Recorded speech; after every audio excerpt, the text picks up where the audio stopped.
بسم اللہ الرحمن الرحیم۔ ہرنی کی آپ صلی اللہ علیہ وآلہ وسلم سے گفتگو۔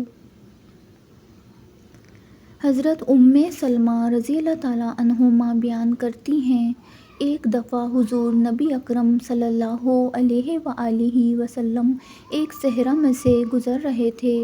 کسی ندا دینے والے نے آپ صلی اللہ علیہ وآلہ وسلم کو یا رسول اللہ صلی اللہ علیہ وآلہ وسلم کہہ کر پکارا۔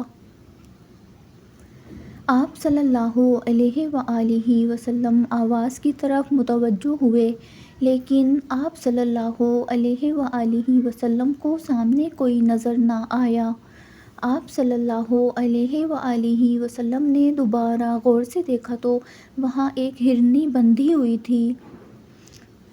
اس نے عرض کیا، یا رسول اللہ صلی اللہ علیہ وآلہ وسلم، میرے نزدیک تشریف لائیے۔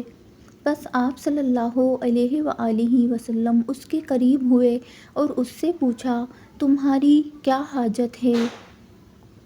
اس نے عرض کیا، اس پہاڑ میں میرے 2 چھوٹے چھوٹے نومولود بچے ہیں، بس آپ مجھے آزاد کر دیجیے کہ میں جا کر انہیں دودھ پلا سکوں، پھر میں واپس لوٹ آؤں گی۔ آپ صلی اللہ علیہ وآلہ وسلم نے پوچھا، کیا تم ایسا ہی کرو گی؟ اس نے عرض کیا، اگر میں ایسا نہ کروں تو اللہ تعالیٰ مجھے سخت عذاب دے۔ بس آپ صلی اللہ علیہ وآلہ وسلم نے اسے آزاد کر دیا۔ وہ گئی، اس نے اپنے بچوں کو دودھ پلایا اور پھر واپس لوٹ آئی۔ آپ صلی اللہ علیہ وآلہ وسلم نے اسے دوبارہ باندھ دیا۔ پھر اچانک وہ اعرابی جس نے اس ہرنی کو باندھ رکھا تھا متوجہ ہوا اور اس نے عرض کیا، یا رسول اللہ صلی اللہ علیہ وآلہ وسلم، میں آپ کی کوئی خدمت کر سکتا ہوں؟ آپ صلی اللہ علیہ وآلہ وسلم نے فرمایا، ہاں، اس ہرنی کو آزاد کر دو۔ بس اس اعرابی نے فوراً اسے آزاد کر دیا۔